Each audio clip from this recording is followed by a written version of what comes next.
नमस्कार, मैं हूं सौरभ शर्मा। आप देख रहे हैं हकीकत क्या है। नरेंद्र मोदी के खिलाफ अचानक एक नया एक्सपेरिमेंट शुरू हुआ है। मुस्लिम मोहल्लों में चौक चौराहों पर मौलानाओं की टोली फिर से एक्टिव हो गई है। All India Muslim personal law board से लेकर जमीयत उलेमा हिंद तक सबके सब काम पर लग गए हैं। बंद कमरों में मीटिंग्स शुरू हो गई हैं। जमीयत उलेमा हिंद ने अपनी लीगल टीम से सलाह मशवरा शुरू कर दिया है। मुस्लिम महिलाओं के फेवर में आए सुप्रीम कोर्ट के एक फैसले के बाद ये सारे मौलाना अब एक साथ आ गए और सब मिलकर मोदी के खिलाफ एक नया पर्चा फाड़ रहे हैं। पूरी सियासत में फिर एक बार शाहबानों का किस्सा रिटर्न हो रहा है। मोदी विरोधी पार्टियां जो कल तक संविधान संविधान कर रही थीं, क्या वो अब मुसलमान मुसलमान करने लगी हैं? देश में शरिया का कानून चलेगा या संविधान वाला कानून चलेगा? ये पूरा मसला क्या है? सुप्रीम कोर्ट का एक फैसला देश के ज्यादातर मौलानाओं के गले क्यों नहीं उतर रहा? और मोदी विरोधी पार्टियां ही अभी सांसें क्यों अटके हुए सब कुछ देख रही हैं? पूरी खबर डिकोड करते हैं इस रिपोर्ट से। देश संविधान से चलेगा या शरिया से चलेगा? देश में किसका फैसला मान्य होगा? क्या शरिया कानून के आगे झुकना पड़ेगा? अचानक ऐसा क्या हुआ कि हिंदुस्तान में शरिया शरिया का शोर मचने लगा? शरिया कानून वाला पोस्टर छप गया। भारत में हैशटैग डाइवोर्स ट्रेंड होने लगा। सुप्रीम कोर्ट ने ऐसा कौन सा फैसला दिया जिसने एक इकोसिस्टम को आग बबूला कर दिया और वो पूरा इकोसिस्टम शरिया शरिया करने लग गया? देश के संविधान को भूलकर शरिया का पाठ पढ़ाने लगा। ये गैर फितरी अमल है। कानून शरीयत में बहुत वाज़ेह अंदाज में इस्लामी शरीयत इस्लामी कानून के तहत फैसला चाहती हैं। ये इस्लामिक शरिया के खिलाफ है। ये फैसला शरीयत लॉ के खिलाफ है। हमारे इदारे शरिया से फैसला होता है उस चीज़ का जो इस्लाम में है, शरीयत में है। कि इद्दत के बाद के खर्चे को शरीयत ने मना किया है। शरीयत का यही मुतालबा है, शरीयत की यही तालीम है और मजहब इस्लाम ने मुसलमानों को यही तालीम दी है।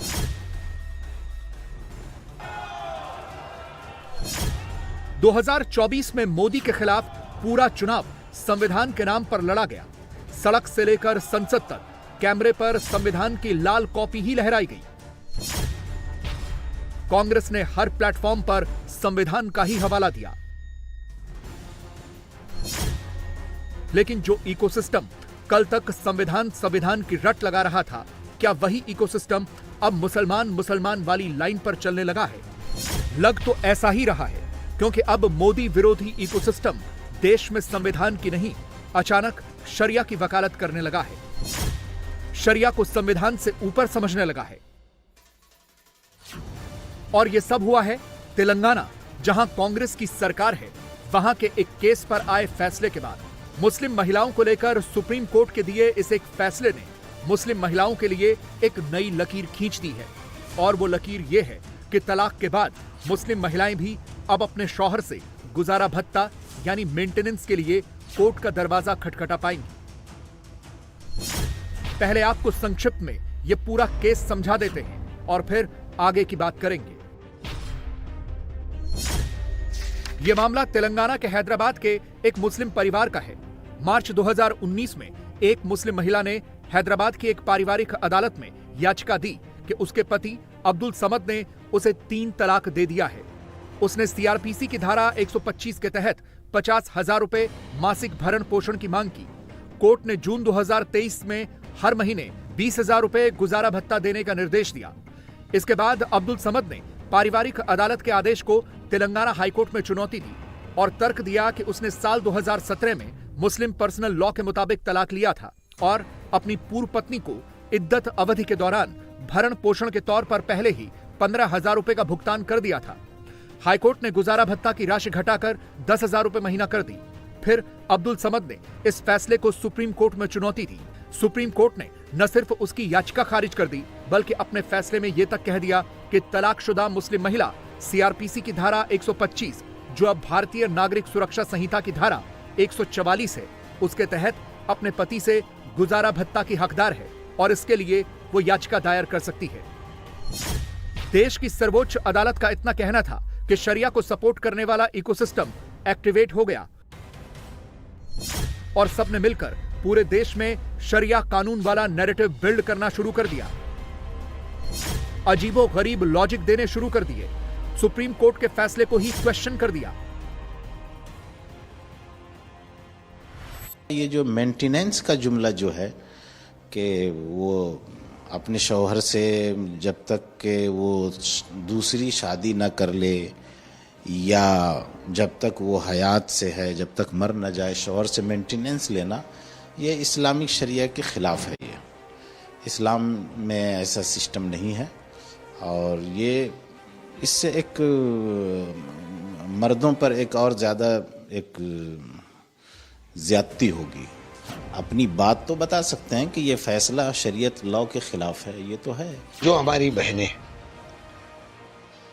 तलाक हो जाने या किसी वजह से खला या अलग हो जाने को इस्लामी शरीयत, इस्लामी कानून के तहत फैसला चाहती हैं, वो दारुल क़ज़ा के ज़रिए उस फैसले पे पहुँचें, ये उनके लिए बेहतर है। और जो बहनें हमारी समझती हैं कि मुल्क की अदलिया से उन्हें इंसाफ मिल सकता है या 125 CRPC के तहत उन्हें भरण पोषण की या जो ज़रूरतें हैं वो पूरी की जा सकती है, वहाँ से आदेश लेकर वो वहाँ जा सकती हैं, जा रही हैं। लेकिन उसमें एक मसला ये है कि अलग होने के बाद भी वो रिश्ता ख़त्म नहीं होता और दूसरी शादी महिला नहीं कर सकती, क्योंकि साबका शौहर से एक भरण पोषण यानी मेंटेनेंस लेने के कारण वो कनेक्टिविटी, वो ताल्लुक़ बना रहता है।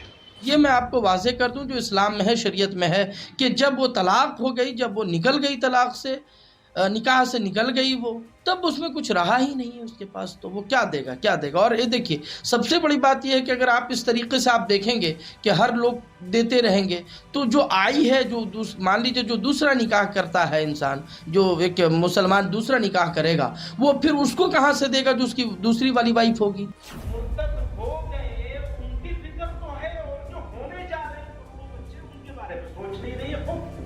पहले धड़ाधड़ सबको कैमरे पर ला लाकर सुप्रीम कोर्ट के फैसले के खिलाफ माहौल बनाया गया।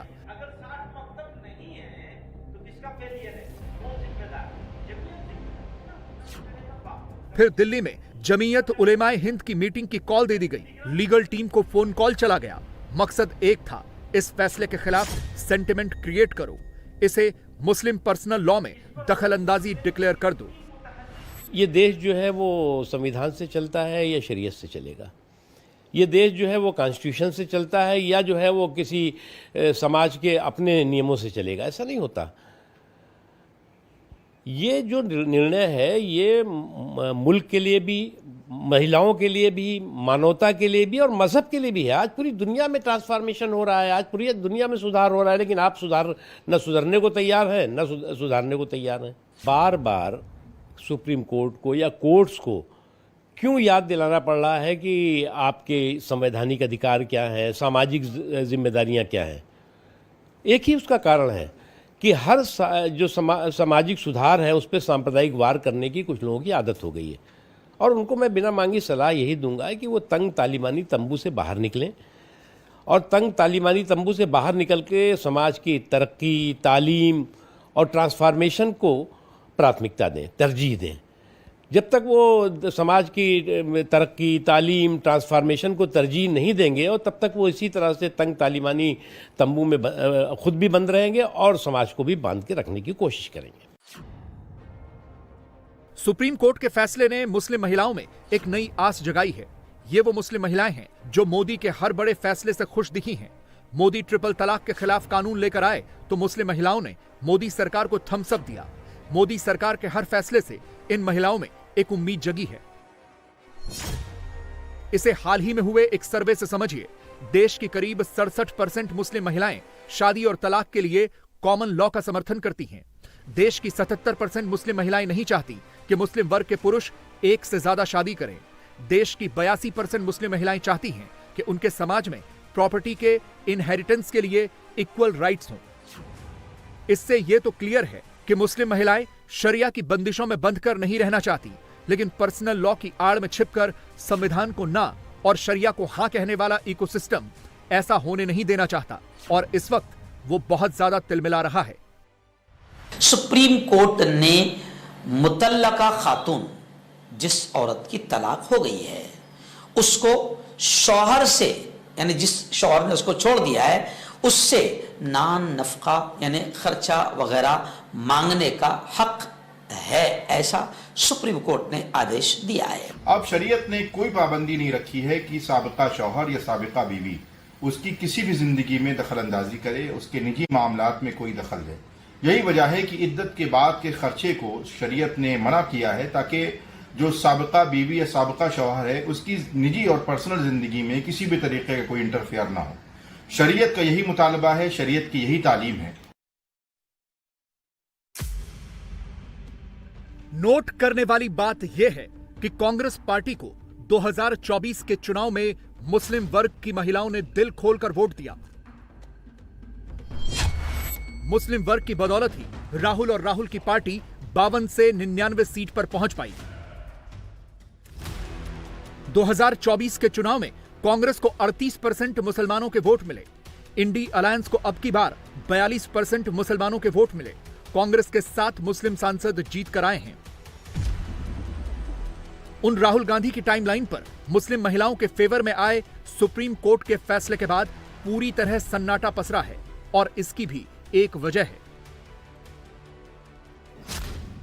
46 साल पहले अप्रैल 1978 में शाहबानो नाम की मुस्लिम महिला ने कोर्ट में अपने तलाकशुदा पति से मेंटेनेंस की मांग को लेकर याचिका दायर की थी। उस वक्त सुप्रीम कोर्ट ने शाहबानो के फेवर में फैसला सुनाते हुए कहा था कि तलाकशुदा पति को शाहबानो को कंपनसेशन देना ही होगा। मगर जानते हैं उसके बाद क्या हुआ था? राजीव गांधी की सरकार ने मुस्लिम संस्थाओं के दबाव में आकर तुष्टीकरण के चक्कर में फैसले को लागू ही नहीं होने दिया। मुस्लिम संस्थाओं की दलील थी कि उस वक्त दिया सुप्रीम कोर्ट का फैसला मुस्लिम पर्सनल लॉ में दखलंदाजी थी। और इससे जुड़ा एक किस्सा हाउ प्राइम मिनिस्टर्स डिसाइड नाम की एक किताब में मौजूद है। किताब के मुताबिक शाहबानो और उनके बेटे जमील के पास राजीव गांधी का मैसेज आया कि वो उनसे मिलना चाहते हैं। इसके बाद दिसंबर 1985 में शाहबानो जमील के साथ दिल्ली आईं, जहां उनकी मुलाकात राजीव गांधी से हुई। राजीव गांधी ने उनसे कहा कि सिचुएशन काफी क्रिटिकल है, हमें कोई रास्ता निकालना होगा। इसी के बाद राजीव गांधी ने शाहबानो और जमील दोनों से कहा कि आप अनाउंस कीजिए कि हम सुप्रीम कोर्ट के दिए मेंटेनेंस वाले फैसले से सहमत नहीं हैं और हम उसे लेने से इनकार कर रहे हैं। इसके बाद शाहबानो दिल्ली से वापस इंदौर लौटी और जैसा राजीव गांधी ने कहा उन्होंने वैसा ही किया। शाहबानो ने एक प्रेस कॉन्फ्रेंस में ऐलान कर दिया कि वो अपने तलाकशुदा पति से गुजारा भत्ता नहीं लेंगी, क्योंकि ये शरीयत के खिलाफ है। 2024 में एक बार फिर 1985 वाली घटना दोहराने की कोशिश की जा रही है। सुप्रीम कोर्ट के फैसले को मुस्लिम पर्सनल लॉ में दखलंदाजी बताकर सीधे सीधे संविधान को चुनौती दी जा रही है। कौन सी शरिया की बात कर रहे हो? पूरी दुनिया में 25 से ज्यादा शरिया हैं। यदि अल्लाह ने दी होती एक ही होती। ये तुम कठमुल्लाओं की दी हुई शरिया है, जो शरिया की आड़ में महिलाओं के ऊपर अत्याचार करते हो। इस शरिया की आड़ में तुम मुस्लिम समाज को गोलबंद रखना चाहते हो, उनको भयभीत रखना चाहते हो। मुस्लिम महिलाएं प्रसन्न है, पूरा देश प्रसन्न है। कम से कम जो चीज 1986 में हुई थी, 85 में शाहबानो को न्याय मिला। इन कठमुल्लाओं की धमकी के आगे राजीव गांधी झुक गए, संविधान में 86 में संशोधन कर दिया। मैं इन सब कठमुल्लाओं को ध्यान दिलाना चाहूंगा, अब ये ब्लैकमेलिंग के दिन चले गए। अब ये संभव नहीं है कि आपकी ब्लैकमेलिंग के आगे सरकार झुक जाए और आपको खुश करने के लिए संविधान के साथ खिलवाड़ करे। अब यह देश ब्लैकमेलिंग से नहीं, संविधान से चलेगा। ये बात आपको स्पष्ट रूप से ध्यान कर लेनी चाहिए। जिस धार्मिक स्वतंत्रता की आप बात करते हो, कौन सी स्वतंत्रता आपसे छीनी है? क्या मस्जिद में जाना रुक रहा है? क्या नमाज पढ़नी रुक रही है? जिस धार्मिक स्वतंत्रता की आड़ में आप मुस्लिम महिलाओं का शोषण कर रहे थे, उनके अधिकारों को उनसे वंचित कर रहे थे, अब तुम ये सब नहीं कर पाओगे, इसलिए अब आपको भी अपना विचार बदलने की जरूरत है। शरिया का शोर मचाकर, पर्सनल लॉ का हवाला देकर जो इकोसिस्टम देश में संविधान को, सुप्रीम कोर्ट के फैसले को चुनौती दे रहा है, उसके टारगेट पर सिर्फ मुस्लिम महिलाएं नहीं हैं। ये इकोसिस्टम पर्सनल लॉ वाले पर्दे के पीछे छिपकर मोदी को टारगेट करना चाहता है, मोदी के खिलाफ एक नया नैरेटिव बिल्ड करना चाहता है, मोदी की सरकार को कमजोर करना चाहता है। और उसकी एक वजह आप खुद मोदी से सुनिए। भारत में हमने अभी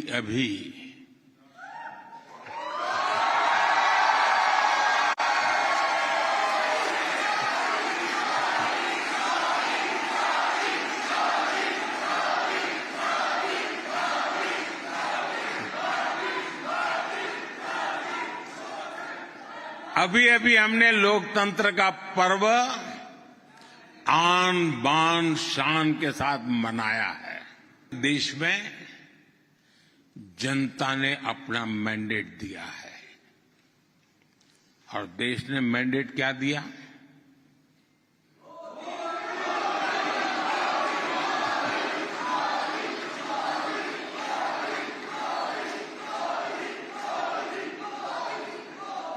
साठ साल के बाद एक सरकार को लगातार तीसरी बार सेवा करने का अवसर भारत में मिला है। ज्यादातर देशों में सरकारों के लिए सरवाइव करना आसान नहीं रहा।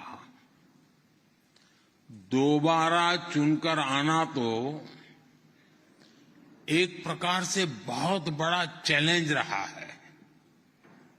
ऐसी स्थिति में भारत की जनता ने मुझ पर, मेरी पार्टी पर, एनडीए पर भरोसा किया।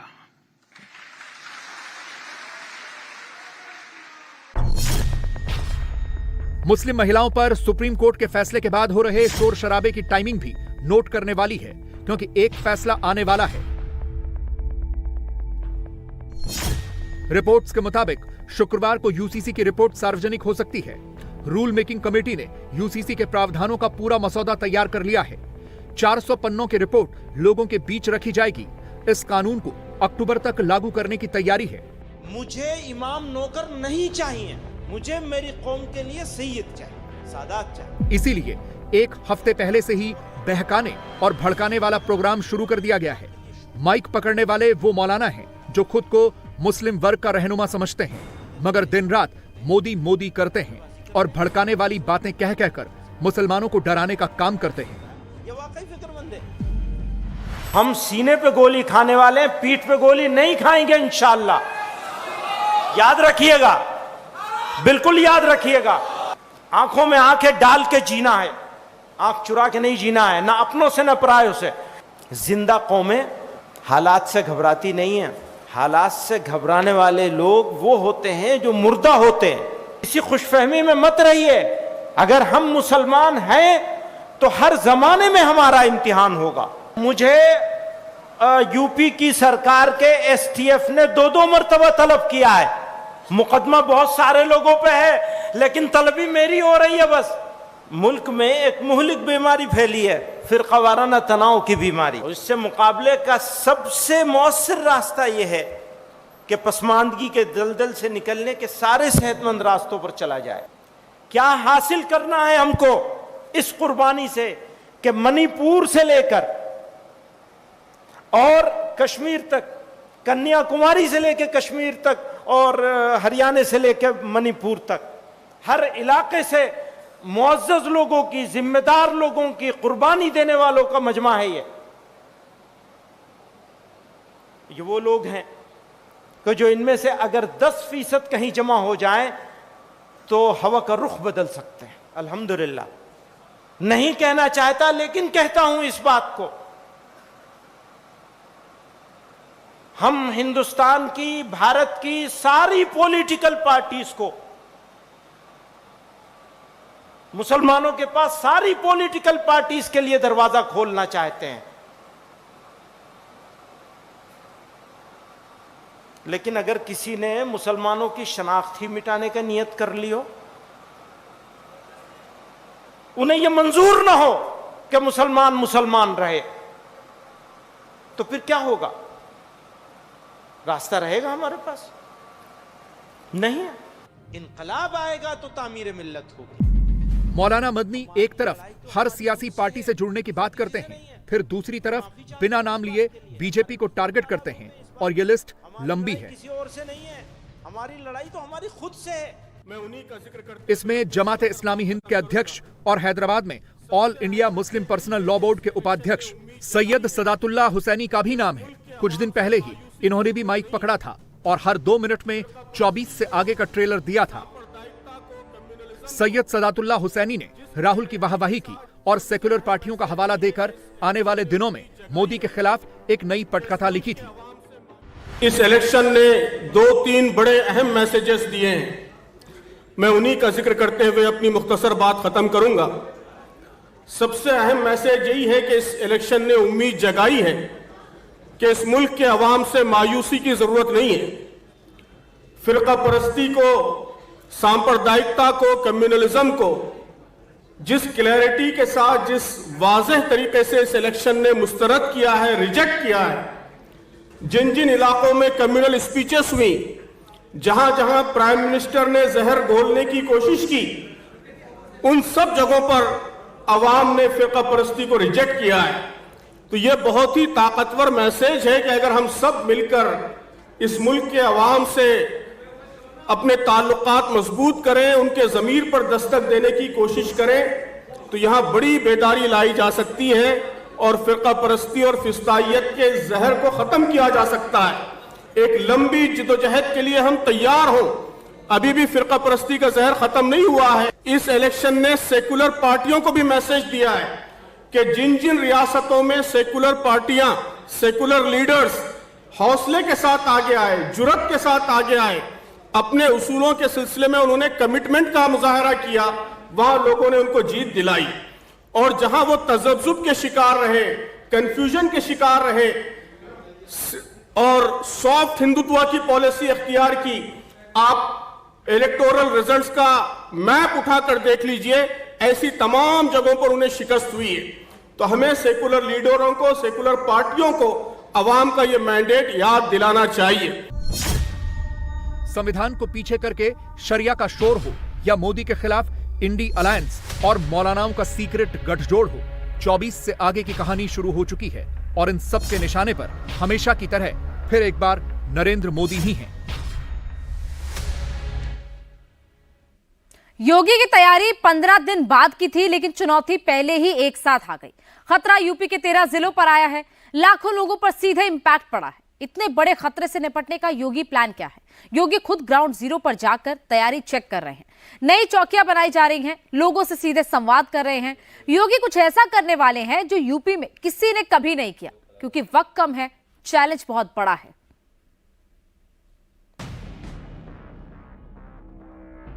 श्रावस्ती, बलरामपुर, गोरखपुर, शाहजहांपुर, लखीमपुर खीरी, सीतापुर, यूपी के 13 जिलों में पानी ही पानी, बाढ़ ही बाढ़। उत्तर प्रदेश में वक्त से पहले बाढ़ ने इम्तिहान लेना शुरू कर दिया है। चुनौती आसमानी है। जमीन और नदी का फर्क खत्म होने लगा है। कहां पर खेत हैं, पानी में ढूंढने पड़ेंगे। मकान टापू बन गए हैं। जहां तक कैमरे की रेंज है, वहां तक वाटर क्राइसिस है। चुनौती जितनी बड़ी है, तैयारी उतनी कड़ी है। यूपी की तस्वीर और भी भयानक हो सकती थी। यूपी में बाढ़ का आतंक और भी भयानक हो सकता है, लेकिन वाटर वॉर के लिए योगी सरकार तैयार है।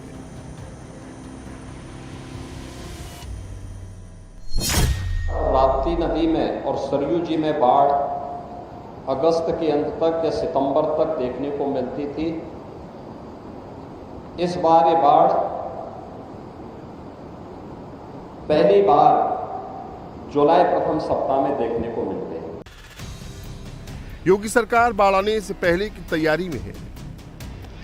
बारिश को, नदियों को कंट्रोल कर पाना मुमकिन नहीं है, लेकिन बाढ़ से होने वाला नुकसान मिनिमम हो, इसीलिए योगी सरकार ने बाढ़ चौकियां स्थापित की हैं। यूपी में 923 से ज्यादा बाढ़ चौकियां बनाई गई हैं। इन बाढ़ चौकियों में एनडीआरएफ, एसडीआरएफ, पीएसी की टीम मौजूद होगी। नाव और नाविक भी तैनात होंगे। श्रावस्ती में इन बाढ़ चौकियों की वजह से कई जिंदगियां बची हैं। खुद योगी आदित्यनाथ ने जवानों को इनाम दिया। अपने मोबाइल फोन का इस्तेमाल करके 118 पर उन्होंने फोन कॉल किया, डायल 100 को कॉल किया और फिर पुलिस की टीम वहां पहुंचती है। पीएसी के बहादुर जवानों ने उन 11 के 11 लोगों को, जिनमें 5 बच्चे थे, 6 महिलाएं थी, उन सबको सुरक्षित वहां से निकाल करके, आज आपके सामने देखा होगा कि जिस महिला ने सूचना दी उसको और उनके साथ एक पुरुष थे, उनको हमने सम्मानित किया। और पीएसी के उन जवानों को जिन्होंने अंधेरे में स्वयं की परवाह के बगैर उन 11 लोगों की जान बचाने में अपना योगदान किया, उन सबको भी हमने यहाँ पे भी प्रमाण पत्र दिया है। योगी ऐसे मुख्यमंत्री हैं जो हेलीकॉप्टर से एक्चुअल फ्लड रिपोर्ट खुद बनाते हैं और फिर ग्राउंड में कैसे इंप्लीमेंट करना है उसका मैप तैयार करते हैं। दैनिक प्रयोग की सामग्री प्लास्टिक भी देना चाहिए। आप पीछे निकला करो। आपके लिए टिकट कैसे जाएगी लेकर के? साथ में है ना लोग। ठीक है, ये लेके चली जाएंगी, लेके आए हैं ना यहाँ पे। इस राहत सामग्री में आटा, चावल लेके चली जाएंगी, दाल। योगी आदित्यनाथ जो सामग्री बांट रहे हैं उसमें क्या क्या है, कब कब ये राहत सामग्री मिलेगी, कैसे मिलेगी, इसका भी माइक्रो लेवल पर मैनेजमेंट किया गया है। बाढ़ प्रभावित इलाकों में 2 तरह के पैकेट दिए जा रहे हैं। पहले पैकेट 2.5 किलो मुरमुरे के 2 पैकेट और 2 किलो भुना चना, 1 किलो गुड़, 10 पैकेट बिस्किट, 1 पैकेट माचिस और मोमबत्ती, नहाने का साबुन 2 पीस, 20 लीटर का जेरिकन, 1 तिरपाल। दूसरे पैकेट में 10 किलो आटा, 10 किलो चावल, 2 किलो अरहर की दाल, 10 किलो आलू, 200 ग्राम हल्दी, 100 ग्राम मिर्च पाउडर, 200 ग्राम सब्जी मसाला, 1 लीटर सरसों का तेल और 1 किलो नमक। जो घर बाढ़ में फंस गए हैं, जहां आना जाना मुश्किल है, वहां हर 15 दिन में 15 दिन के लिए राहत सामग्री हेलीकॉप्टर से या नाव से पहुंचाई जाएगी। अखिलेश यादव बाढ़ की कहानी सुना रहे हैं, पानी की तस्वीरें दिखा रहे हैं, लेकिन ऐसी कोई तस्वीर अखिलेश के पास नहीं है जो बाढ़ में सपा का बचाव कार्य दिखा सके। लेकिन योगी का ऑर्डर क्लियर है, जिन विधानसभा में बाढ़ आई है, जो वहां के नेता हैं, उनको ग्राउंड पर मौजूद रहना होगा। प्रशासन के साथ राहत काम में 100% देना होगा। सरकार की पूरी संवेदना आप सभी पीड़ित जनों के प्रति है, प्रभावित परिवारों के प्रति है। जिन लोगों ने अपने परिवार के सदस्यों को खोया है, उनके प्रति हमारी संवेदना है। जहां पर धनहानि हुई है, उनके प्रति भी हमारी पूरी सहानुभूति है। और मैं आप सबको इस बात के लिए आश्वस्त करने के लिए आया हूं कि सरकार इस आपदा की घड़ी में आपके साथ खड़ी है और डबल इंजन की सरकार आपके हितों के लिए कार्य करेगी। जनप्रतिनिधिगण, हमारे विधायकगण यहाँ पर पूरी प्रतिबद्धता के साथ आपके साथ मिलकर के बचाव और राहत कार्यों को तेजी से आगे बढ़ाने का कार्य करते हुए प्रशासन को गांव-गांव में राहत सामग्री पहुंचाने की व्यवस्था भी करवाने में अपनी मदद करेंगे। जब राज्य का मुख्यमंत्री खुद ग्राउंड रिपोर्ट लेता है तो काम भी तेजी से होता है, अधिकारी भी एक्टिव रहते हैं और सबसे खास बात, जनता का विश्वास सरकार पर बना रहता है। मन्ना, तू भी स्कूल जाती है कि नहीं जाती है? स्कूल जाया कर। अरे मिलेगा, तुझे मिलेगा रे। देखो मेडिकल कैंप लगा के इन लोगों को करो। स्कूल जाना है, स्कूल जाना है, स्कूल है, वहाँ पैसा भी मिलेगा, कपड़ा भी मिलेगा, ठीक है। अरे एक मेडिकल कैंप बनवा करके डॉक्टर को दवा वगैरह उपलब्ध करवाओ इन लोगों को। और ये भी खाएगा हैं? इनको भी दो। शुभ जाति स्कूल। अरे क्या नाम है? हैं? शेरू। अरे तो शेरू है क्या? भारतनंदन। अबे ओ काय रे चाहिए पहले क्या? ले। स्कूल नहीं जाता है क्या? ओए अरे स्कूल नहीं जाता है? ये देखो स्कूल जाएगा? तो जाली स्कूल जाना है ना? जाएगी। योगी राज में कानून सबके लिए एक समान है। योगी सरकार किसी की जाति मजहब देखकर मदद नहीं करती। वोट पॉलिटिक्स का असर योगी सरकार पर कभी नहीं पड़ता। परसों ही जल शक्ति मंत्री और प्रमुख सचिव सिंचाई ने इन पूरे क्षेत्रों का दौरा किया था और बाढ़ और राहत कार्यों को तेजी करने के लिए उन्होंने यहां पर व्यवस्था भी बनवाई थी। मैं स्वयं भी कल पीलीभीत और लखीमपुर खीरी के दौरे पे था। आज श्रावस्ती और बलरामपुर के दौरे पर जगह जगह इन कार्यक्रमों को मैं देख रहा हूं। आज के इस अवसर पर सभी बाढ़ पीड़ितों के साथ यहां पर लगभग 50,000 की आबादी बाढ़ से प्रभावित है, जिसमें 32,700 हेक्टेयर से अधिक भूमि भी कृषि भूमि इससे प्रभावित हुई है। यहाँ पे एनडीआरएफ, एसडीआरएफ और पीएससी की फ्लड यूनिट के साथ साथ प्रशासन के स्तर पर भी नौकाओं की व्यवस्था की गई है। योगी ने एक बात क्लियर कर दी है, चाहे बाढ़ आए या फिर जल तांडव हो, यूपी का एक भी व्यक्ति, एक भी बच्चा किसी भी हालत में भूखा नहीं रहेगा। नमस्ते करो बाबा। देख ले ओ भाई नमस्ते करो बाबा। अरे नमस्ते नमस्ते नहीं करते हैं? ओ देवी इधर आ, खड़ी जाओ। ए खाएगी? हंस रही है, देखो। बोलो भाई इसको खाएगी? खाएगी ना? हैं? आ इधर आ, आ इधर आ। शाबाश। अरे हंस गई है, शाबाश। आ इधर आ।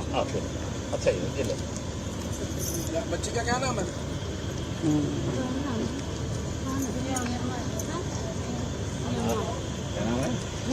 हेमा। हेमा।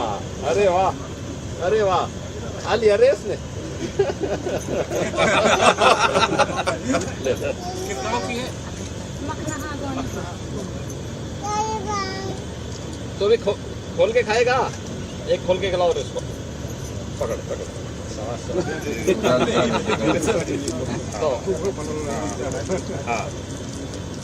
हाँ शाबाश है, सुंदर है। वे लो खा लो। यूपी में बाढ़ का ग्राफ हर दिन बढ़ रहा है। आसमान सिर्फ पानी नहीं कहर बरपा रहा है। आसमानी बिजली जिंदगी खाक कर दे रही है। यूपी के चंदौली, प्रतापगढ़, सुल्तानपुर, मैनपुरी, बांदा, प्रयागराज, हाथरस, वाराणसी और सिद्धार्थनगर जैसे जिलों से लगातार बिजली गिरने से 20 से ज्यादा लोगों की मौत हो गई है। यूपी में बाढ़ की मुख्य वजह नेपाल और उत्तराखंड में जबरदस्त बारिश है, जहां से आने वाली नदियों का जलस्तर तेजी से बढ़ रहा है। शारदा, राप्ती, घाघरा, बूढ़ी राप्ती और कुआनो नदी खतरे के निशान से ऊपर बह रही हैं। लखीमपुर खीरी में शारदा नदी नेपाल से जोड़ती है। नदी खेत से होते हुए घरों तक आ गई है। जिंदगी ठप हो गई है। नई जिंदगी शुरू करना भी अब चैलेंज बन गया है। लखीमपुर खीरी में बाढ़ का जो असर है वो लोगों की जिंदगी पर किस तरह से पड़ रहा है, इसकी एक तस्वीर दिखा दूं।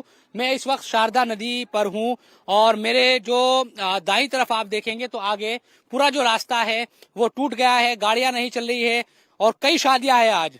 तो शादी है तो जो दूल्हे हैं वो भी पैदल जाने को मजबूर है क्योंकि रास्ते टूट गए हैं।